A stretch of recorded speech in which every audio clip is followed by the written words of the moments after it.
Kandungan Kitab Al-Hikam tentang akhlak dalam diri. Ada 5 kandungan Kitab Al-Hikam tentang akhlak. Yang pertama, muhasabah bi nafsi, yaitu soal nafsu. Sifat nafsu adalah syahwat, yaitu nafsu yang cenderung pada kenikmatan duniawi. Syahwat senantiasa mengajak manusia memikirkan hal-hal keduniaan dan bersenang-senang dengan harta dunia.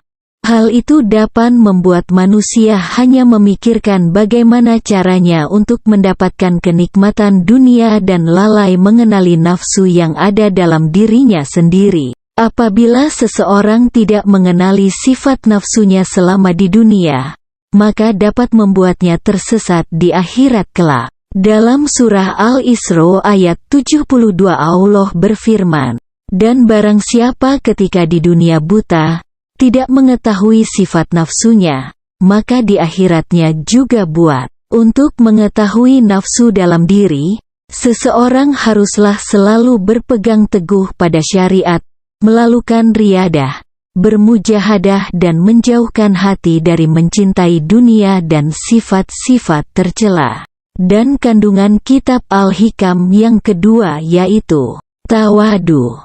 Sifat tawadu bisa membunuh sifat takanur. Meski demikian, bukan dibenarkan seseorang merasa dirinya telah tawadu. Barang siapa merasa dirinya tawadu, maka sebenarnya ia sombong. Sebab tidak ada orang yang merasa dirinya tawadu kecuali timbul dari sebab perasaan sombong. Sehingga sebenarnya ia adalah orang yang sombong.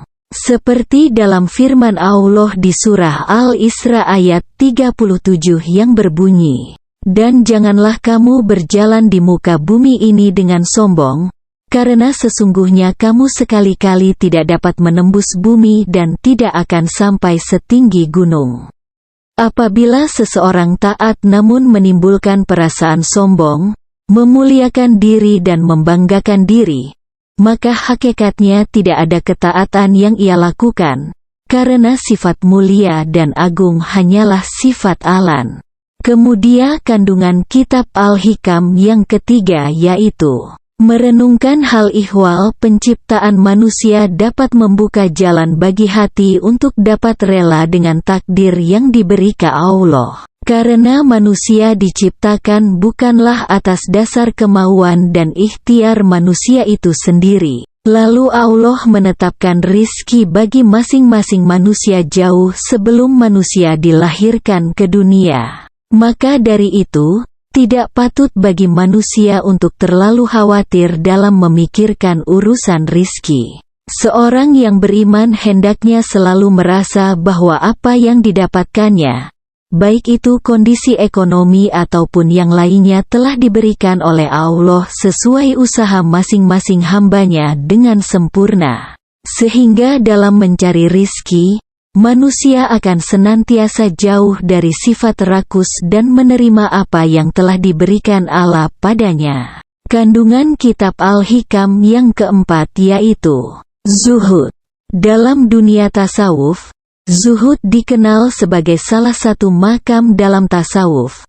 Selain itu zuhud juga dimaknai dengan akhlak dan moral Islam. Sebagai moral Islam, zuhud merupakan suatu usaha mempersenjatai diri dengan nilai-nilai rohaniyah yang akan menegakkannya saat menghadapi masalah hidup dan kehidupan yang menyebabkan dekadensi moral. Zuhud pada hakikatnya adalah aktivitas dalam hati dan dilakukan demi mendekatkan diri kepada Allah. Orang miskin yang hatinya selalu terpaut pada dunia, pada hakikatnya tidak zuhud karena setiap hari hatinya diliputi keinginan memiliki harta dan sedikit mengingat Allah. Sementara orang yang kaya namun hatinya selalu mengingat Allah dan tidak bersedih bila hartanya hilang, karena yakin bila harta itu pemberian Allah. Maka begitulah sebenarnya orang zuhud, yaitu tidak suka terhadap dunia atau menyedikitkan rasa cinta terhadap hal-hal duniawi seperti harta,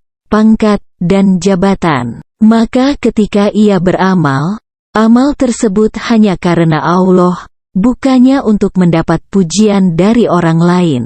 Dan yang kelima, dalam kandungan kitab Al-Hikam yaitu ikhlas dalam beramal.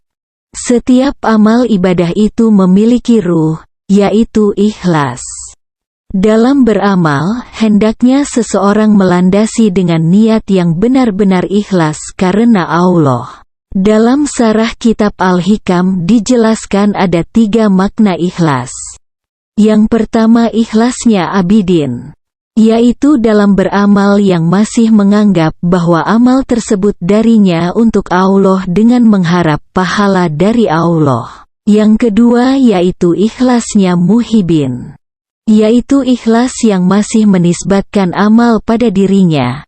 Namun amal tersebut dilakukan semata-mata hanya karena rasa cinta kepada Allah yang begitu besar. Sedangkan ikhlas yang ketiga yaitu ikhlasnya arifin, yakni amal perbuatan yang dilakukan adalah anugerah dari Allah bukan atas kuasa atau kehendak dirinya. Karena pada hakikatnya niat adalah kemantapan, kecondongan hati pada amal zohir, bukan hanya terletak pada ucapannya saja. Niat yang benar itu lillah, billah, minallah dan ilallah, yaitu karena Allah, karena perintah Allah dan mengikuti Rasulullah, dan bertujuan karena ingin bertemu Allah, sehingga niat menjadi bersih.